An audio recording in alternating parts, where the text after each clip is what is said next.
Yeah, in case you have anyone new just join the team and so on, you want to just make an introduction through the video, you can always play it back later. Okay, thank you very much and good morning, everyone. Thanks for having me here. Today we will run a simple training sessions for the users of QoS Analytics, and Mahidol University has subscribed to this since last year for 3 years, and the 3-year subscription covers what you can see on the screen here: employer reputation tracker, QoS World Rankings tracker, and academic reputation tracker.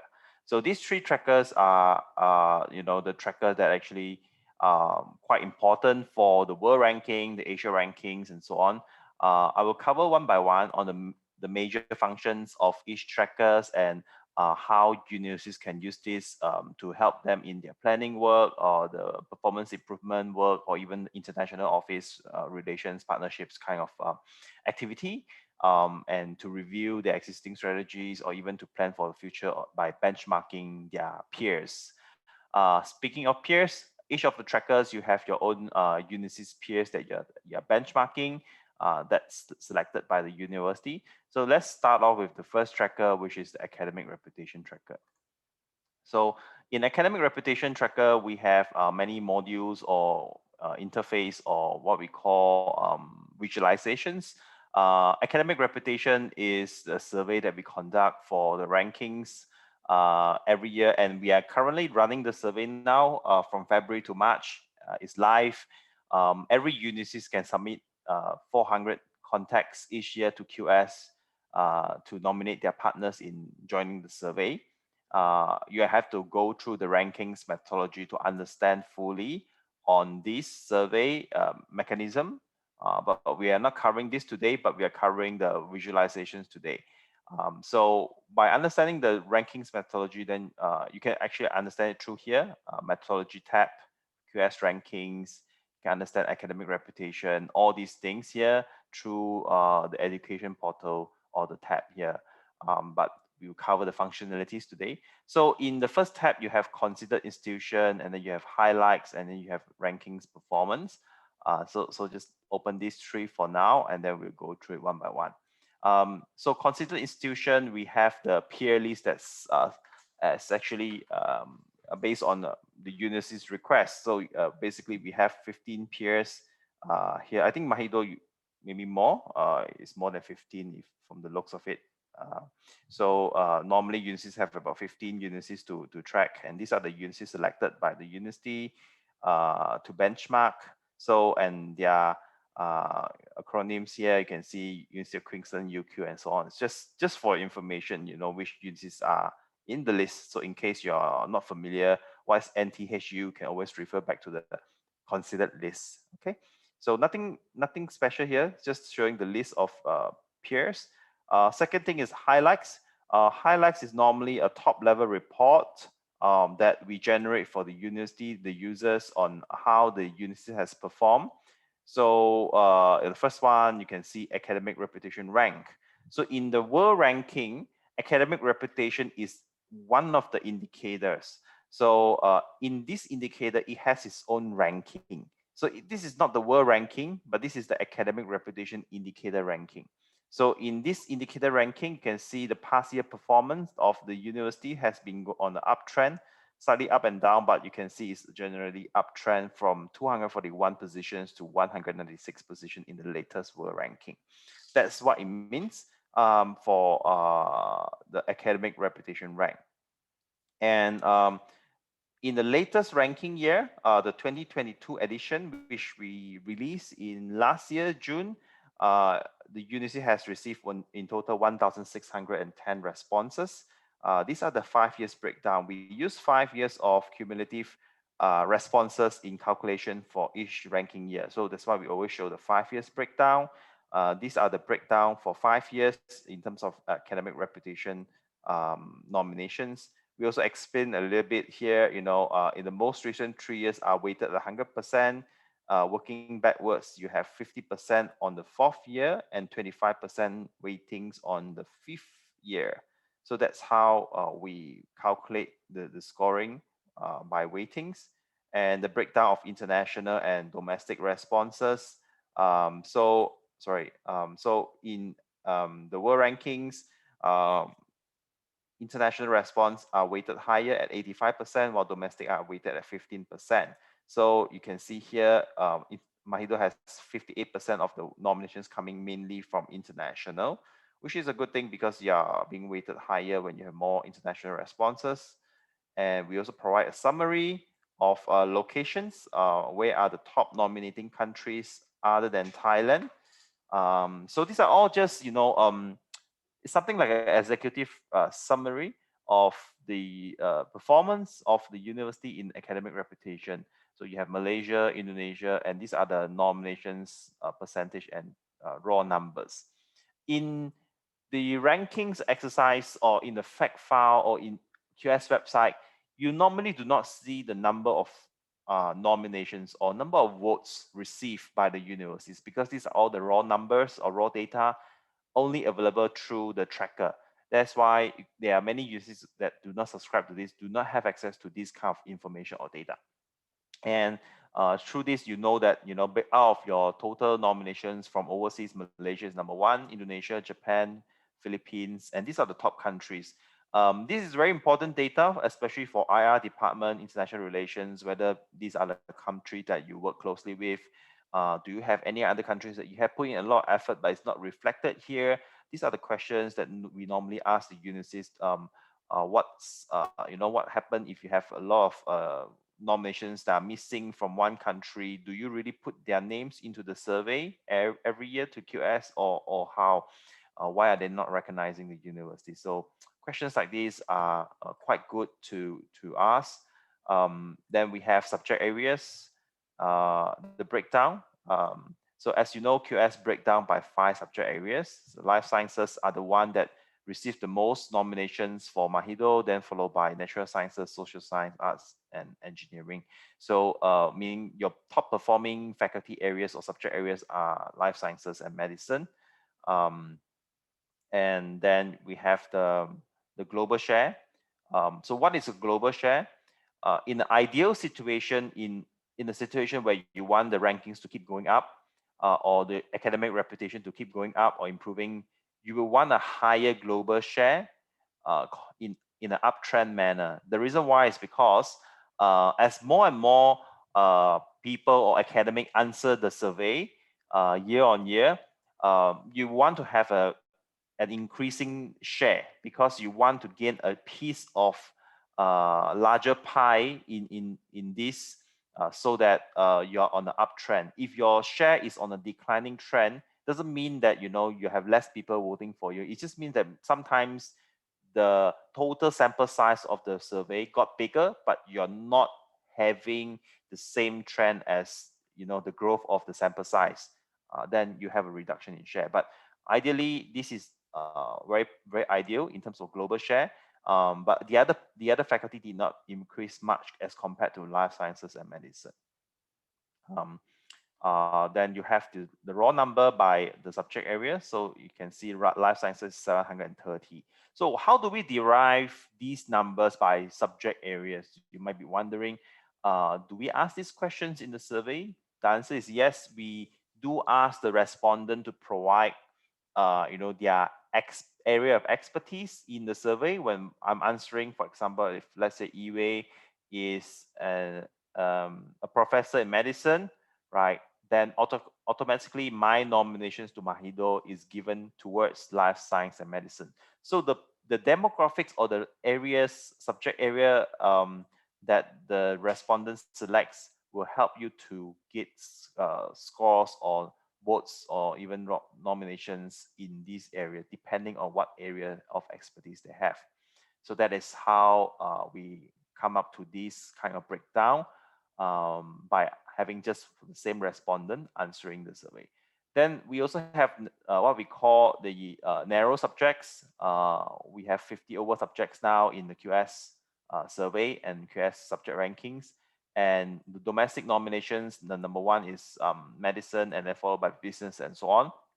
International is also not medicine, and then followed by biological sciences, education, and so on.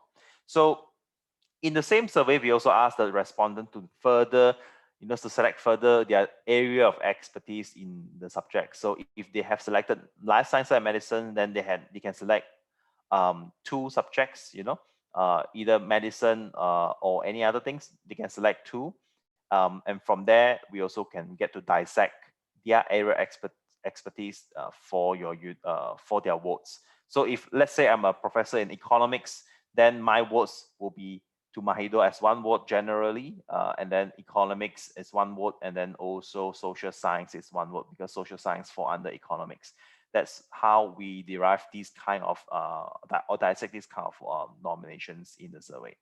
So all in all, this is an executive summary. If you want to perform or present to the management, this is something that you can perform as an overview. We can then go into more detail through the other tabs. Okay, let's see the rankings performance. I will not cover everything about generally. I will cover some of these tabs in each of the major module, so that you get a sense of what is this all about. Because we have 3 tracker to cover, I encourage all the user to spend some time navigate around. It's designed for users that's without any data analyst background or mathematics background. Is even for people, normal people, they can actually easily understand this kind of chart. So it's not difficult to understand. And let's look at the rankings performance. So in the rankings performance, or some of the tabs, you can see that there are drop downs like this, where you can select different things to view. So overall means the overall world rankings. This actually helps you to analyze the Unisys world ranking position in the last few years. That's how versus the peer. You see this when you go around the lines, you can see the other peers, where they are ranked and so on.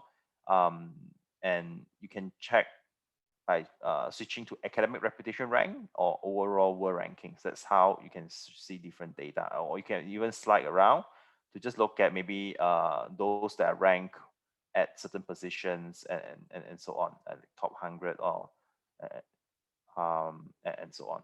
So do play around, and then of course we have the number chart here. You can see clearly the positions without the line, the by scrolling. Yeah, so you can see how each Unisys perform in the rankings for academic reputation or world ranking. So normally you can get this data online. You get on QS website or through an Excel that I send and so on. It's quite normal, but to put in a table like this to compare, you save a lot of work, because normally you have to compile one by one, and you don't get to see this easily. Okay. We then move to the raw data, where I will show you. So the next one, we go to this view.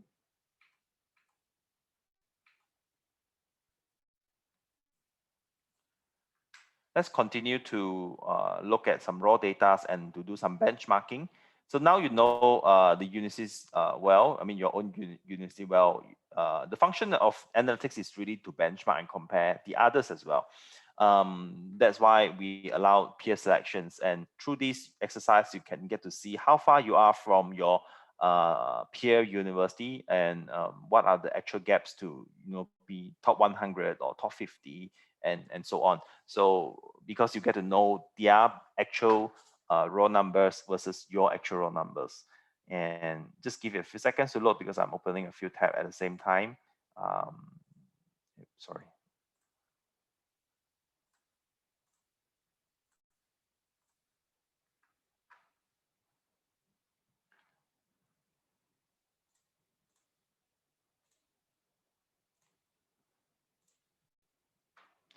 Okay. So while waiting, do go around methodologies when you have time, especially on research output, rankings indicator. These are very important information that we centralize everything that you need to know here through these few tabs. So now you can see the overall number and origin. These are the raw numbers I mentioned. We all know now by now that Mahido has 1,600 nominations in the last 5 years in 2022 rankings, right? So that will put the universities around here in this bubble at the bottom. The size of the bubble is, means more nominations. Like NUS, they have 16,000, 10 times more. University of Tokyo, 13,000. ETH Zurich at 10,000 and so on. So that puts them into different kind of positions in the world ranking, right? Closer to home, we have someone like University of Malaya, they have 6,300, and then like UKM is 4,001, and USM is 4,004, and these are ASEAN performance, and Chula is 2009. So this number gives you an idea of, okay, if we were to play a catch up on, to who is now top 100, about 60 over in the world, they are around 5 times or 4 times more than Mahido in terms of nomination numbers, 6,003 versus 1,006. So that gives you an idea, okay, how much more to grow in terms of academic reputation nominations in the survey. On the right side here, it gives you an idea of the breakdown of international and domestic. We know that Mahido is 58, but what about the others? Chula is doing much better at 72% international nominations. And then you can see really the top ranked universities always have higher performance in the international nominations, especially the top 100, like NTU, Singapore is 95%. International, then we have NUS 96%, Shanghai Jiao Tong and 69, and then some of the Malaysians are normally lower, it's like 30 to 40%, quite low, but the others top ranked universities are normally at a higher portion, meaning they are more recognized internationally by the academic peers, also due to maybe more research activities going on among their partners internationally. So this gives you an idea of the gaps in total and the overview. And then we move on to the global share. We have mentioned just now that, ideally you want to have a growing global share.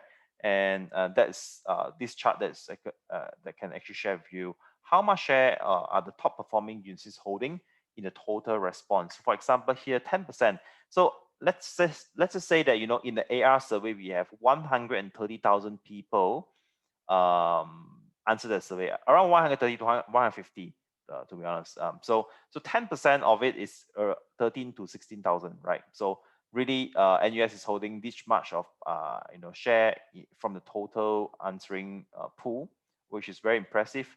But they have been maintaining around above 10%, plus minus dropping a little bit here.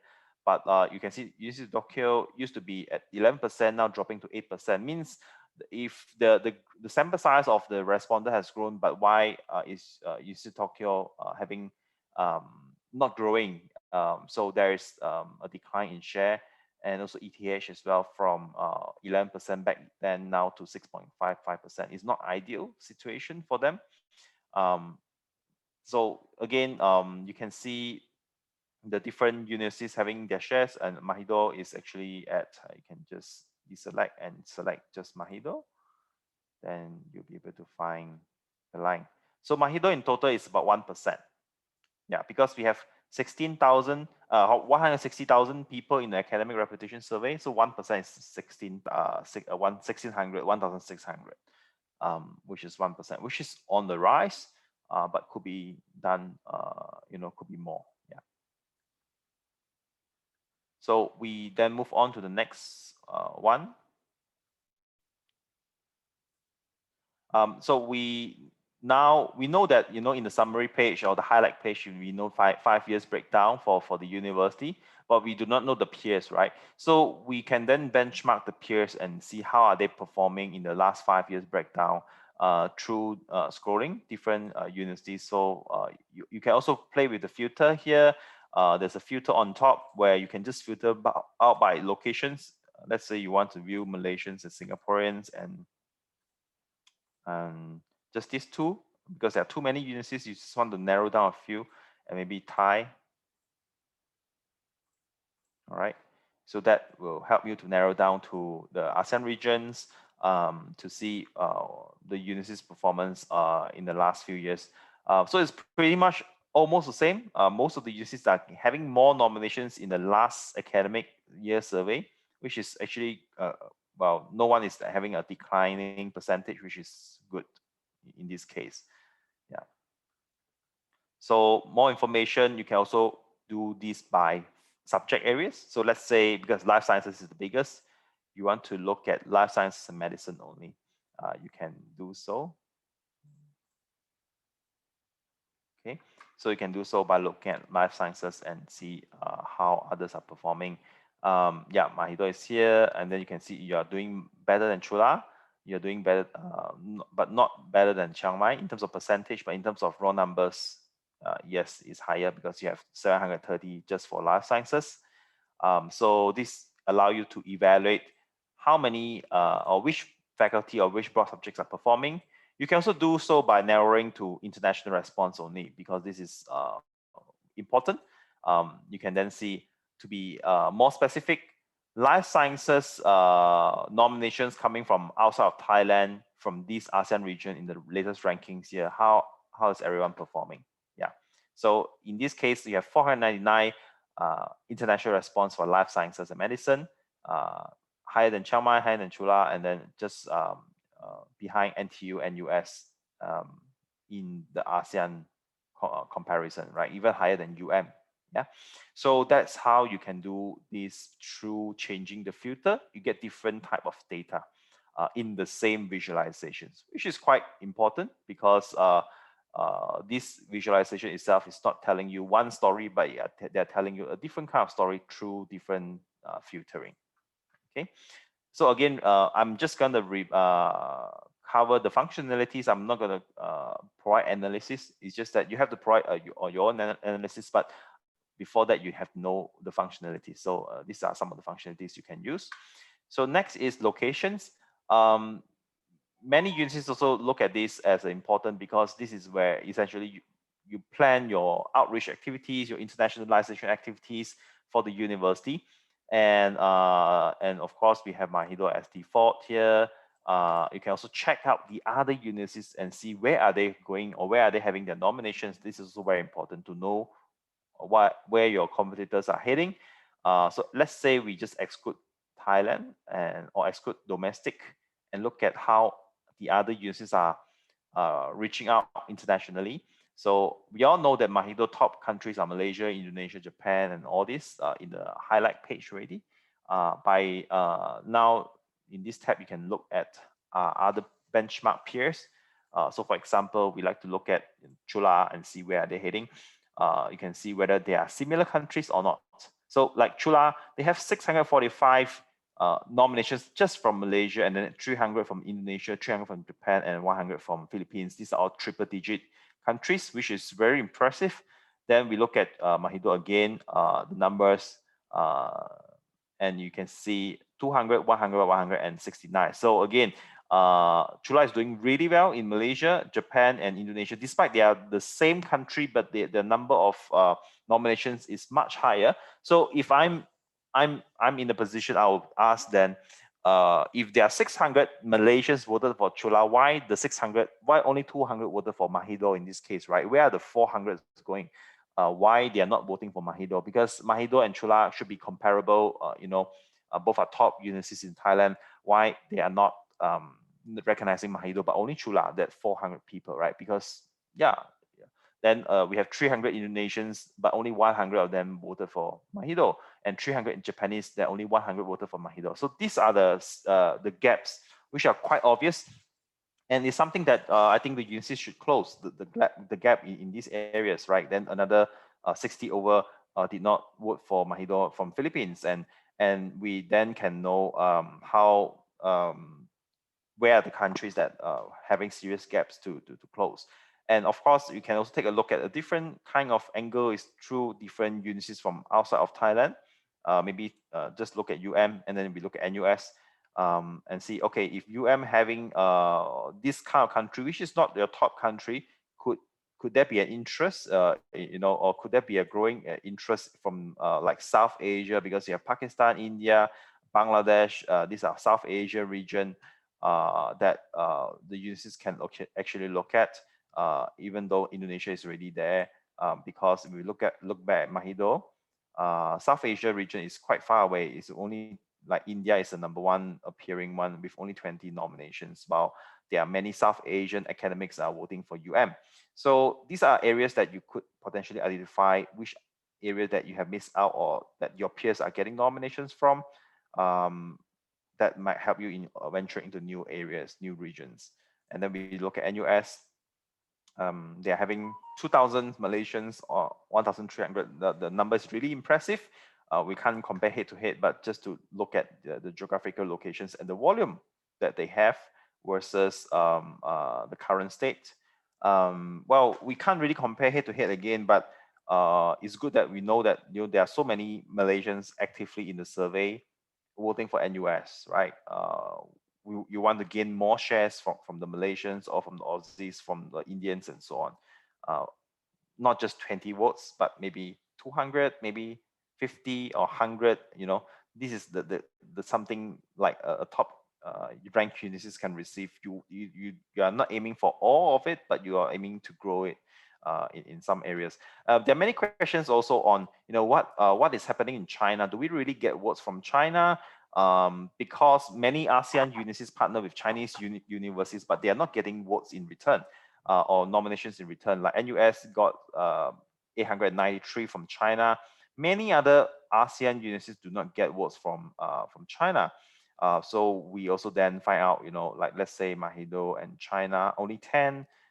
Even if Chula, which is so good in getting international nominations, only having 23. Even University Malaya, I know that they are not getting much from China.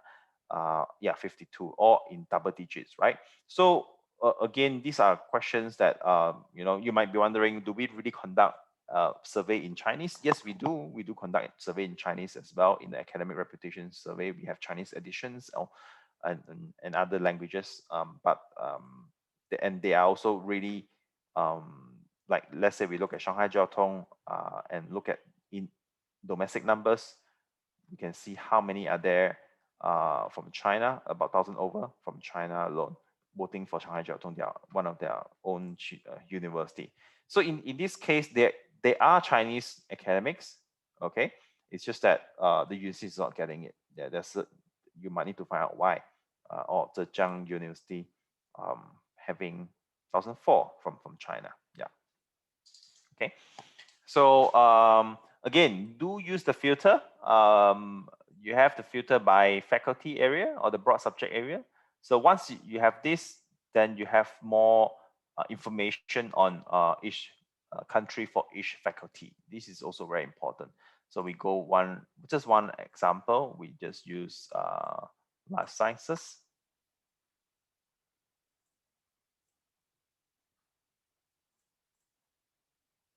Okay, so like this, we know, oh yeah, just now we actually saw these numbers at the feed.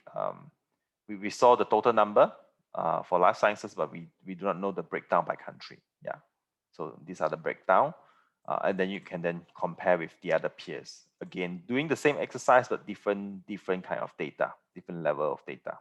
Okay, so let's move to of course, we will have some Q&A. I'll try my best to cover a bit of Q&A. I will cover one more part, actually two more parts for this. It's narrow subjects, distribution by narrow subjects and locations, and then respondent profile, just to give you an idea.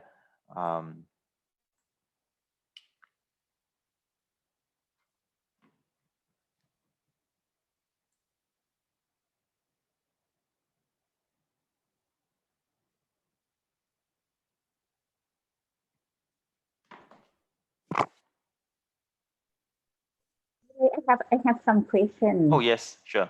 What's your question? For the list of our peers, so is it possible if you would like to change one or more university that's in the list? We are starting to allow the changing of peers from this year, but I'm not sure whether they have allowed this already or not. You can send in an email to me or to the analytics team and copy myself, and then we'll try to see whether they allow changing of peers already. In the plan, from this year's onwards, that's the plan. That's our plan, to allow changing of peers once a year. Yeah, but I'm not sure whether they have officially allowed this at this time. Yeah, so do drop me an email and then I'll check with the team. Yeah. Okay, because now we saw we see that some ASEAN university has best performance like in Vietnam University. Mm-hmm. We may interest in their performance, but not currently that we will change the list. But I just have some question that we have the chance to change it. Yeah, no problem. When you have decided, you can just let us know. Okay, thank you. You're welcome. So let's continue to the narrow subject or the subject itself. Like in life sciences, we have these subjects listed under the broad subject areas, and then we have engineering and arts and so on. So you can change the filter here by changing the broad subjects, and then the narrow subject will show up. And from there, MAHIDO is at the top because of the default because of users.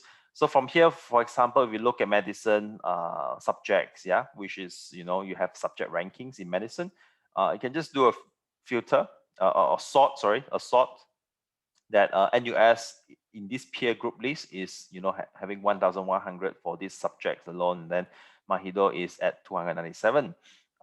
So you can see the gaps, and I'm sure above these are all subject rank as well. They have the subject rankings in medicine. So this functionality allow you to look at subject rankings, because subject rankings for medicine is, I think, 40% weighted on academic reputation, 10% on employer. So in this case, 40% of the subject rankings weightings are, decided here already in this, and each of these subjects has their own different weightings. So by knowing the gaps of faculty of medicine or medicine subjects, you can then allow the faculty of medicine to really plan out their internationalization activities or partnership activities better, because this is at the subject level, and each of the subjects will contribute to the success of the university rankings, because they are fundamentally the foundation of votes. At the very bottom level, these votes come from each of the faculty or each of the subjects. So once every subjects are performing, the university rankings will also perform. That's how it's being understood. So we can also look at, let's say you just want to look at international response, you can also do so. And that will actually filter further, and MAHIDO is actually at 219, even higher than higher than Chula, for international response for medicine. This is just one example of how you can use. You can always change to arts and engineering and so on by yourself. Okay. Then we look at once you've got to know the numbers, you want to know the locations. So that's how you get more details. This is the most detailed level that we can produce. Again, go back to medicine subject as an example. We have 50 over subjects, so this is just one example. We exclude Thai nominations and just look at internationally which countries are nominating MAHIDO medicine subjects, right? You can see the top countries coming from Malaysia, Indonesia, Japan, Taiwan, Philippines, and so on. So with these numbers and data at the subject level, you can then plan properly for each narrow subjects. All of the faculty can take action in reviewing their internationalization activities and to further strengthen by changing the peers and say, let's say some of the universities really good in these. We can then benchmark and say, okay, maybe NUS, for example, where are their international awards for medicine coming from? Yeah, it's also from different countries which are very similar to MAHIDO, for example, in NUS. So you can, once you change these to, let's say, natural sciences, it may be very different. It's because it may be very different from the main subjects you see for world ranking, the overall total number. So for example, if we look at maybe material science, yeah, so you see the numbers is very low, and it may not be similar trend to the total number. So popular subjects and not popular subjects may have very different numbers here. These are subjects that maybe you're not ranked at all in the subject rankings. You may want to, or even you do not have this, that's why it's very low, or maybe many other reasons. So when you change to like chemistry, maybe higher, I guess. Yeah. Right. So things to take note, right? They are similar to your top numbers, but not much the same. Like top 10, you don't have China, Taiwan, or Colombia inside, but here for these subjects, they are the top. Yeah. So it might be very different for each subjects, and the numbers are very small is because we are slicing a pie out of the whole whole pie chart, right? So numbers are taken from the 1,600 nominations. That's why it's smaller. It's no surprise, but the best performing subjects always have a few hundred. We do not reveal the identity of the nominations or the respondents. So in this case, this is the deepest level of information we can provide by location, by subjects. By now, you can, or universities can able to narrow down their partnerships of chemistry in, for example, Malaysia. How many of them are there?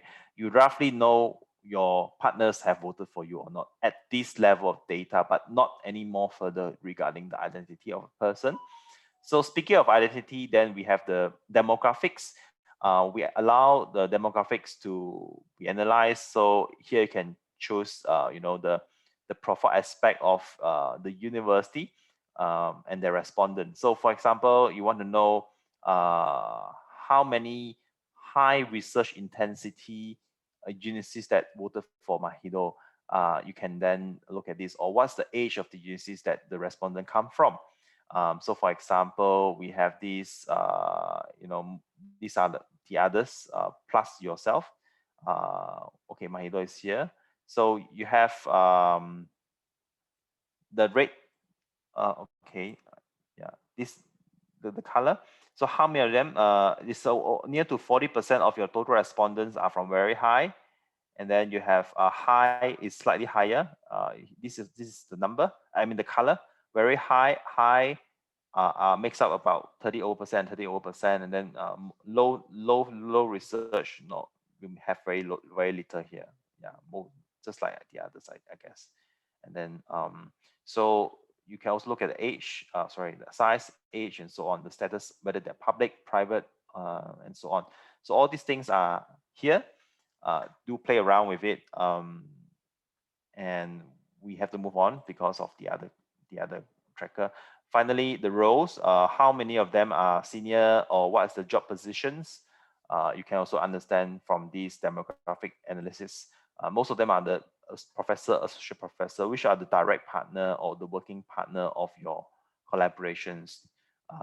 We do have, different type of job positions in the survey that they can select, but most of them for all the other universities also around the area of professor, associate professor, or even a senior lecturer, and so on. Yeah. So let's move to, in academic reputation tracker, I have not covered the peer-to-peer. You can use this peer-to-peer to put yourself or any other universities next to the other universities in comparing head-to-head. This is one functionality that we allow, and of course there are many other tabs that you can also explore. So do explore all the tabs, and you may find different things meaningful there. Let's go to World Rankings Tracker next. As you know, this is very similar, considered institution, the peer list, and then you have some ratios and so on, which I can show it to you through ratio and underlying ratio. Sorry, just ratio evolution, and we have research where we can look at papers. And then reputation analysis is very similar to AR and ER tracker, so you can have a look, but basically you get all the raw data from AR and ER tracker, which are more useful. So World Rankings Tracker, basically what you want to know is the research output and the ratio for faculty students ratio, citations, performance, and so on. Okay, so let's go to ratio first. In ratio, on the left side, you can select, we have 4 ratio indicator out of 6 in the world rankings. So most of the users will look at citations because that's how they measure their research performance. So citations per faculty is their 20% indicator, which is also a very important indicator in the world ranking. And through this, you can see over the years, what are the citations per faculty ratio. Of course, you know this number through your fact file, but you do not know the rest because the rest are hidden. So you can see then how the others have improved over the years versus yourself as a university here. You can see like we have a very impressive improvement from University Malaya. Yeah, so like they were having 6.4 citations, now they're up to 86.7 in just a matter of I think 9 years or 8 years, yeah, 8 to 9 years time. So it's a constant positive growth, and then we can benchmark with the Thai universities are pretty similar in terms of growth. They are growth, but they are not so fast. They are growing moderately year on year. That's why you can see some of these Malaysian universities really grow their ranking really fast over the years because of one of these indicators play a role. Then you can see also the international faculty, international students, all this again very similar to to the same one just now, the citations, and this international students ratio. You can see which universities are gaining more and more international students over the years versus the total domestic students. Yeah, something that you can refer to, but most of the universities here do not change much, except I think maybe Singaporeans. Yeah, no, not much as well. Yeah, slightly. Yeah. We continue to papers and citations. So what is this affiliation cap, applied, not applied? You can read about affiliation cap here in the research output. This is really important. Research output, the explanation here actually explain what is affiliation cap. So affiliation cap is where we will exclude certain type of papers that has more affiliation than our cap. How do we come up with this cap is by looking at the top 0.1%, top 0.01% of those papers with the most affiliation in the last 5 years paper period. So and the 6 year citations of the 5 years paper. So it means the paper period that you can read.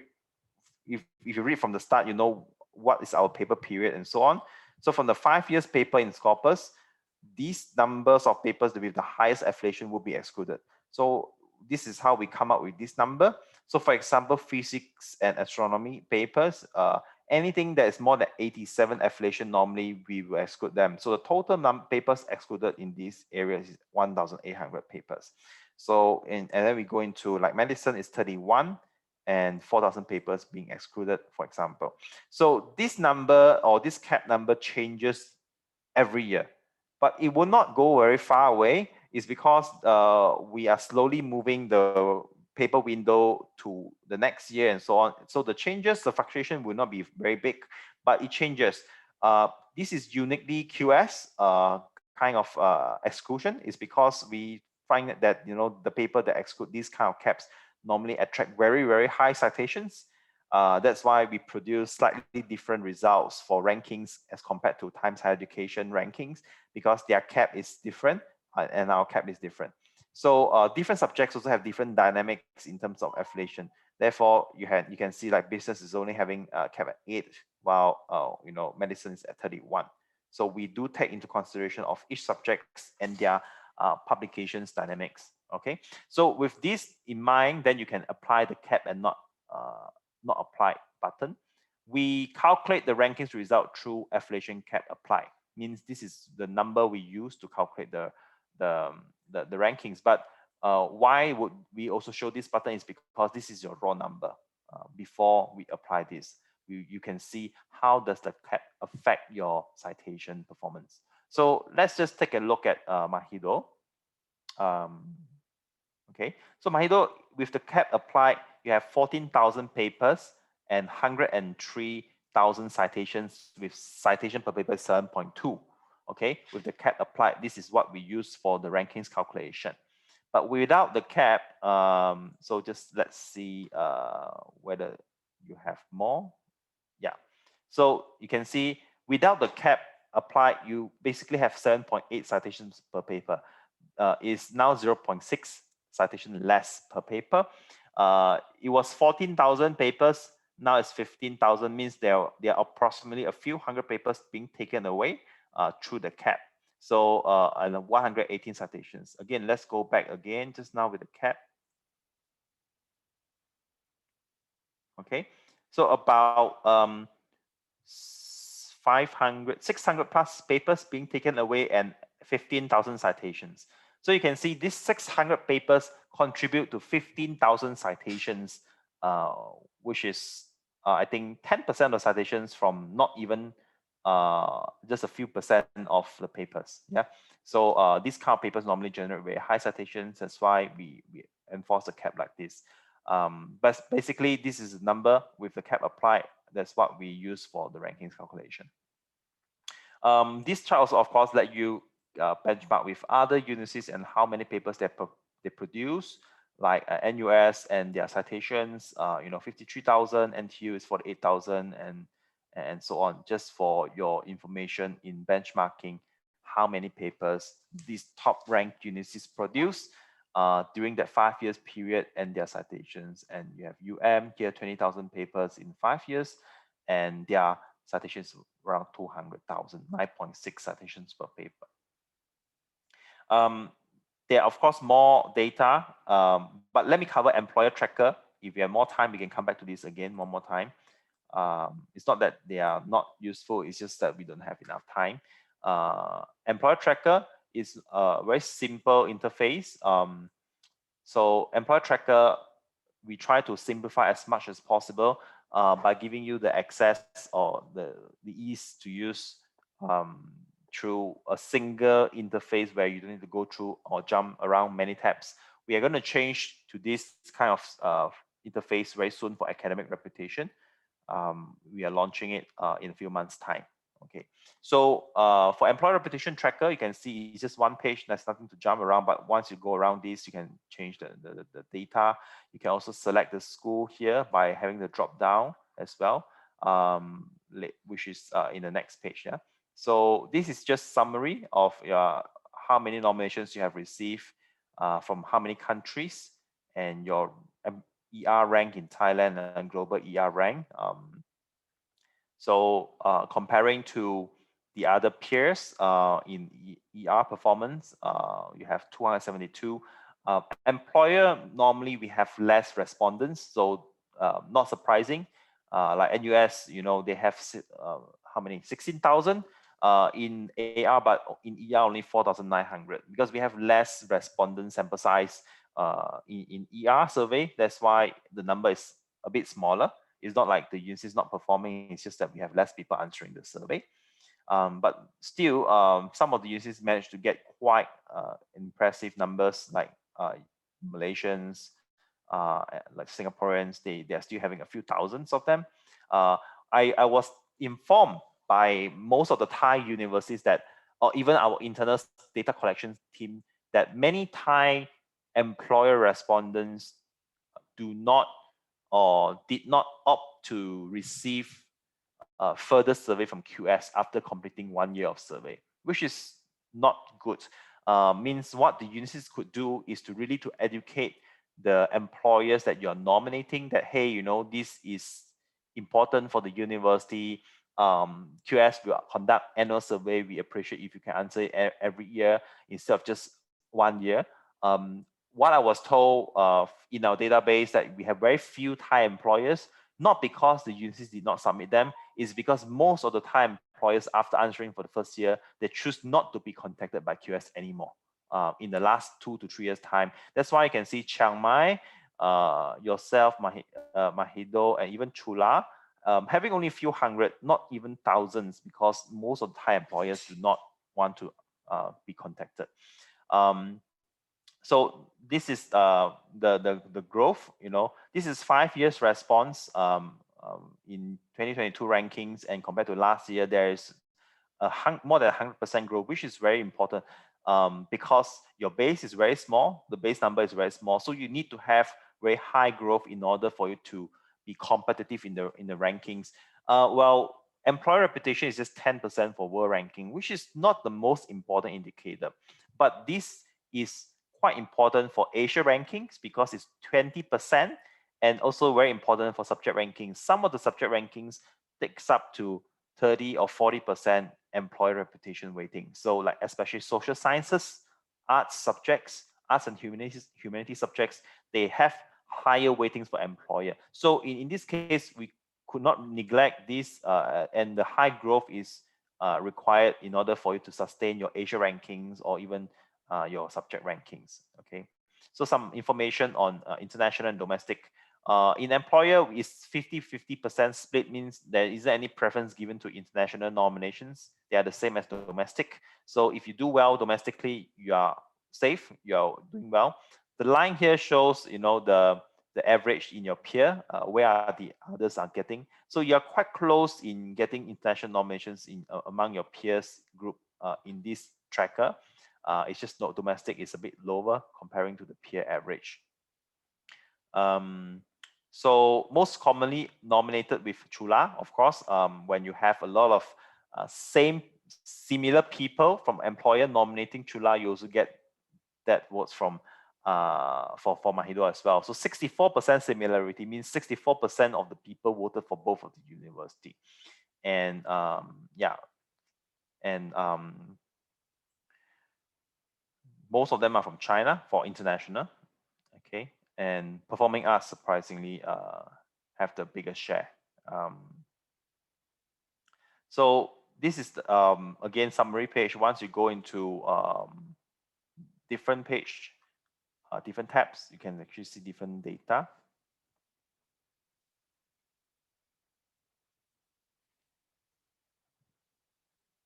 Okay, so we were looking at the homepage. Okay, we can go to overview.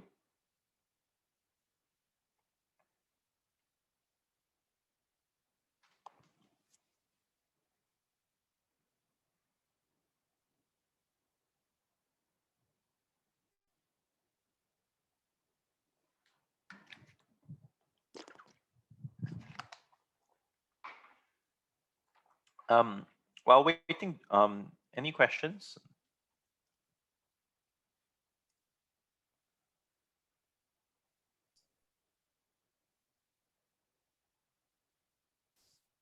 No questions? Okay, no problem. Yeah, I have some questions. Yeah. Yeah, in the narrow subjects, we have more specific subject, like in you see the topics of the subject, like medicines, or we can specific it. For AR, you mean? Yes, yes. In narrow subjects, okay. Yes. Okay, your question is in narrow subjects, you can see the top subjects. You can see all subjects respondents. Yes, but I think we can more specific, like the medicines, we can more see the subject that about the but disease or but disorder, something like that, or we can see only the major topics. No, not by disease. So let's say you have like niche area, for example. Okay, I give you an example here. I think it's a good question here. Let me show you how do we categorize this. Yeah. So in the tab here, QS rankings, QS subject rankings, you can just open this. There are many niche area in those subjects. For example, yeah, like disease, or you know, maybe public health, or maybe even like AI, artificial intelligence. Where do they belong to, right? So you can find it. Let me see whether it's here.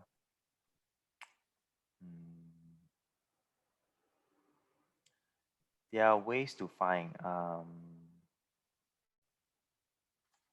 Let's see. Oh, not really. Okay, it's not here. You can go to this website called support.qs.com. Okay, this is the main website that all the rankings team must go and look at. Okay, support.qs.com. Go to the list of rankings. Okay, go to subject rankings. From here, click on this hyperlink. Okay, it will show you a table. So we do not provide that analysis, but just to show you where do they belong to. So this table will show ASJC mapping. For example, we look at life sciences. Okay, so where do we categorize them, right? Especially like life sciences. Okay, for example, we look at medicine. So this is medicine as one narrow subject in QS. Medicine is one subject, but in medicine there are so many things. You know, there are like emergency medicine or genetics or so many here. The list ONG and goes on. So all these subject areas falls under medicine as one narrow subjects. So we do not categorize further in this this niche area, even though they are an area to study, or maybe they are, you know, a specialist program or and so on, but we do not go further. So we all categorize them under medicine for QS subject rankings. So let's just say just now we talk about AI, right? So we have or even others like computer science, we have AI. AI is under computer science. Or even, you know, sharing the same as, you know, software or signal processing, they're all under computer science. So this is how we categorize this niche area into the narrow subject. Although it's called narrow subject, but it's still quite general, but it's what we can do because they are too small. So we put them under these subject areas. So what you can do just now is to go back to support.qs.com, go to the list of subjects, and then from there you can find that table. Yeah, okay. Thank you very much. Okay, let's continue for the employer tracker. So through this, you can actually play around with the filter. Again, very similar to the other trackers. There are filtering functions. You can just open up the filter, look at certain rankings here or certain responses here, a certain gender, and then it will show you the data that you want to see in the tracker. So for example, I open up Kyushu University and you know, which country are nominating Kyushu, and the number of responses and so on, just some information. Then you can see their industry. Very important is in employer reputation, you have to understand the industry, because that's where you trace it back to where you're performing well in the employer reputation. So for example, in Kyushu universities, their main one is manufacturing industry. So the industry could be hiring your different programs of students, right? They could be from manufacturing, but they are hiring engineering and then IT and then social sciences, business students and so on. So, but their background of nominations, or means the respondent background, are actually from manufacturing or others, or consulting, education and technology and so on. So that's how different employer reputation survey is comparing to academic, because employer, we take a look at the background of their industry or even company size. Sometimes you might be wondering, do we get a lot of votes from a large enterprise or SMEs or small businesses or multinationals? So this is the breakdown and the demographic. Employer reputation, normally we want to understand the industry and the type of companies that those votes are coming from. Job role, not so important, because some are, you know, manager, HR and CEO and so on. Not the most important, but still allow you to understand the demographics a little bit here and there. Then we also look at the breakdown of international and domestic, but this is again is to let you understand further, but it won't affect the scores much and the performance over the years. Of course, you can always go to Mahido and look at your own. And then we look at subjects. Subject breakdowns also contribute to your subject rankings. Like what I mentioned, and ER is quite important for subject rankings. And we show up to subject level, subject area level, is because ER itself do not have much response by narrow subjects. So that's why the team decided, you know, not to give like really a lot of details by each subjects, because it's gonna show like 1, 2, 5. It will not show anything more than that, right? You can see that's why we categorize under the 5 broad subjects, and ER for Mahido is social sciences, which is number 1, and life sciences is number 3, in which is very different from AR. So the academics are recognizing MAHIDO for life sciences and medicine, while the employers are recognizing social sciences and management, and followed by arts, and then only to life sciences, which is very different, I would say. But again, it's important to work on because the subject rankings rely on this. You can then see your peer benchmark and their numbers. Sometimes you might see your total number of 200 plus may not be the same as these breakdowns. It may not add up. The reason why is because employer can select multiple subjects that they hire from. So if I'm a HR, human resource manager from maybe one very large company in Thailand, I can hire multiple roles like social sciences roles or life sciences role or even engineering technology roles. So therefore you can see the numbers do not add up in ER survey, which is actually a good thing because they will give you more votes. Like for example, here in this is arts, you have 100 votes from ER, and then engineering 73, and medicine 94. By now it's already more than 200, but you still have 54 from natural science, and the social science you have 183. So it's already exceeding 400 nominations, right? But in total, just now we look at it from the front is 200 plus, if I'm not wrong. Yeah. So in this case, the breakdown do not add up to the total number is because one person can select multiple subject areas. So that's why it's good for subject rankings when you nominate this kind of person that hire multiple roles, especially like HR person. They answer this survey, it will help you in your breakdown of subjects. Trend.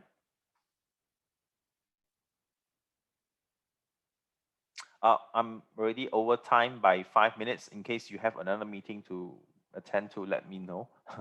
Then I can stop this. But if you are okay, we can continue for another 5-10 minutes with Q&A. So it's up to you. If you have meetings, do let me know. Yeah. So you can continue. We are free. Sure. Yeah, we're just gonna continue for another 5 to 10 minutes with Q&A to end this. So a bit more.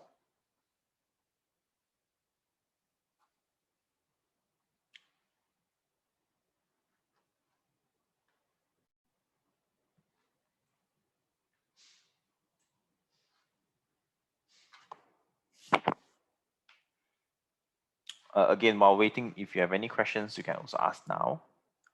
If you have any questions that you have regarding ER or world rankings or AR tracker.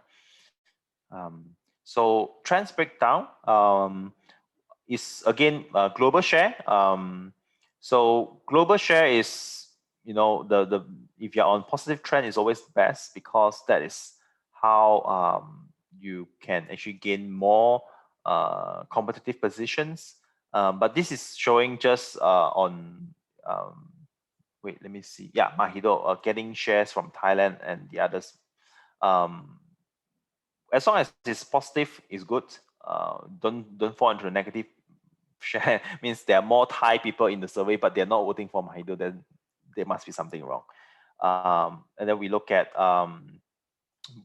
breakdown of global share by institution and country. You have all the other countries. But again, this is not really important for countries, is because domestic and international are given the same weight. You don't need to be too focused on other countries, especially if all your graduates are going to graduate in Thailand. So I don't think I'll cover this, and not much data and so on. Lastly, I think it's a profile of respondents, which shows the industry and the job scope and so on, which is more important comparing to the share of countries and so on. Yeah.